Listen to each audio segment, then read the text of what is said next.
This McDonnell Douglas DC10 was cruising in the sky. Suddenly, this air crash not only exposed the fatal design flaws of the DC-10 passenger plane, but also caused McDonnell Douglas to gradually fall from its market dominance to the tragic situation of being acquired by Boeing. Today, let us take a look at the famous battle of the king of air crashes, the McDonnell Douglas DC-10. On June 12, 1972, American Airlines Flight 96 was preparing to take off. The flight took off from Los Angeles International Airport. It was currently stopping in Detroit and was about to go to its final destination, New York LaGuardia Airport. The helicopter model was the 3-engine medium and long-range wide-body passenger plane DC-10 developed by McDonnell Douglas. It could be used for both civilian and military purposes. It was the most advanced jet airliner at the time. There were 56 passengers on board that day, as well as 11 crew members. Captain Bryce McCormick and co-pilot Paige were both experienced pilots, but they were not familiar with this DC-10 aircraft. The flight time of this model was no more than 80 hours. They were just getting started. In addition, there was a flight engineer. After completing the takeoff inspection, American Airlines Flight 96 entered the runway and taxied for takeoff. The takeoff and climb phases were smooth. Only a few minutes later, Flight 96 arrived at 3,500 meters above Windsor, Canada. If nothing unexpected happened, it would reach its destination in about 50 minutes. The beautiful flight attendant Kelly walked into the lounge and prepared to pour a cup of hot coffee for the passengers.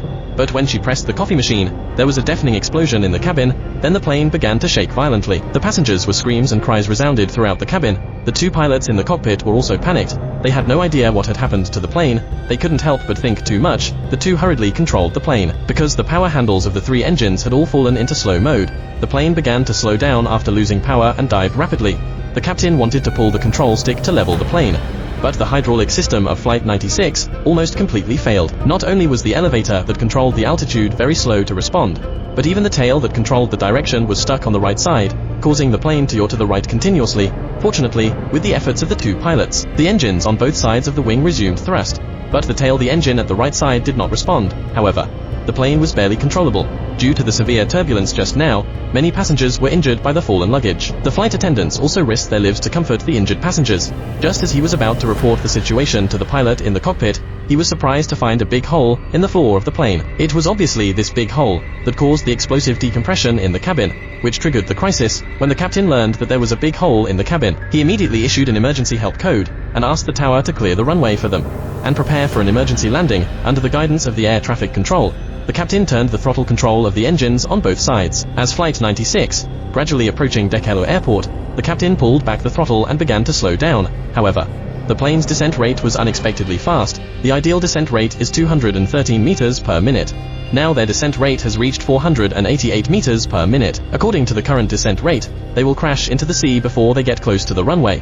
The captain had no choice but to increase the engine thrust and increase the speed of the plane to reduce the descent rate. This trick was effective. The plane's descent rate quickly dropped to 213 meters per minute. But the consequence of doing so is that the plane will land at a speed of 300 kilometers per hour, which may cause the plane to run off the runway and stop.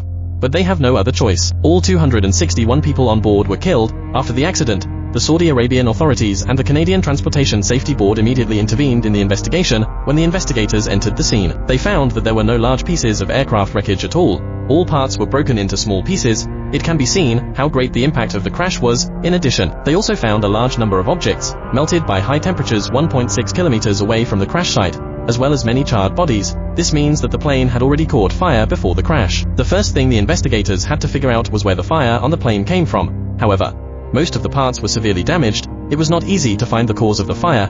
They identified the wreckage of the plane one by one. After we parted, we found out that the fire on Flight 2120 should have started in the middle of the fuselage. From the wreckage, the parts in the middle of the plane were the most thoroughly burned. The nose and tail of the plane were less eroded by the fire. However, due to the serious damage to the parts of the plane, it was difficult for investigators to find the cause of the fire in a short period of time. Just when the investigation was in full swing, Canadian Airlines started a fire. Let me emphasize the background again. This McDonnell Douglas C8 was a Canadian Airlines flight. It was leased to Nigeria Airlines at the time of the accident. So after the accident, they also had the responsibility to find out the truth of the air crash. Canadian Airlines put together a set of explanations before the investigation report was released. Resignation. They claimed to have found some tire fragments on the runway of the airport. It is possible that there was a foreign object on the runway that caused the tire to burst. Then it hit the cabin and eventually caused the plane to crash. Then the airport also issued a statement, said there was no direct evidence to prove that there was a foreign object on the runway. So who is lying? Is it that Canadian National Airlines is eager to distance itself from the matter? Or is it that the airport wants to cover up the facts? Just as the two sides were arguing, the investigators made a new discovery. They found a flight checklist at the crash site. It recorded the tire pressure data before takeoff. However, under the seemingly normal data, there were two different notes, and some of the data were modified. According to civil aviation regulations, all recorded data are not allowed to be modified, so the investigators sent this list for professional note identification. In addition, they also found a wheel hub in the wreckage. It can be found that one side of the wheel hub is severely worn and its edge is even worn flat.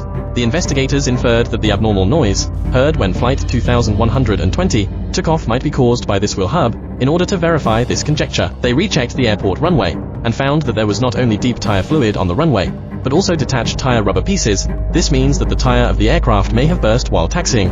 After the tire burst, the aircraft continued to taxi. The wheel hub also rubbed against the runway at this time, causing severe wear and generating huge heat at the same time. When the landing gear was retracted into the cabin, it was eager to ignite the surrounding flammable materials. The investigators therefore concluded that the fire on Flight 2120 was caused by the broken tire. At the same time, it was sent to the checklist for note-taking, and appraisal also came out with the result, as expected. The data in the tire pressure column on the checklist was indeed changed. The actual tire pressure was 20 to 30 pounds per square inch lower than the safe flight requirement. In other words, someone forged the data. The investigators immediately found the maintenance personnel at the time, and got a piece of information from them.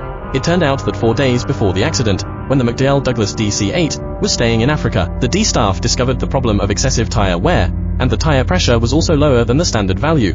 So the D staff planned to replace the tires for Flight 2120. However, this reasonable request was stopped by the project manager because he was worried that the flight delay caused by the tire replacement might cause passengers to choose other flights in order to avoid economic losses. He quickly stopped the request for tire replacement and asked the D staff not to bother and let the plane take off as soon as possible. Under pressure from the leader, the D staff naturally did not dare to mention the replacement again. Tires. At the same time, he did not add air to the low-pressure tires. Instead, he directly tampered with the tire pressure data, so that the plane reached the takeoff standard under the condition of insufficient tire pressure. Flight 2120 had successfully carried out 7 flight missions. Until 3 days later, the plane arrived at Jeddah Airport in Saudi Arabia. The airport technicians discovered the insufficient tire pressure again, and decided to add air to the tires. But because the airport did not reserve nitrogen in advance, they planned to transfer some nitrogen cylinders from other places. However, the project manager called it a halt again. He told the supervisor that there was not so much time to find nitrogen, and let the plane take off directly. The accident investigation has been carried out so far. Investigators believe that the project manager, who did not pay attention to flight safety, was the key reason for the accident.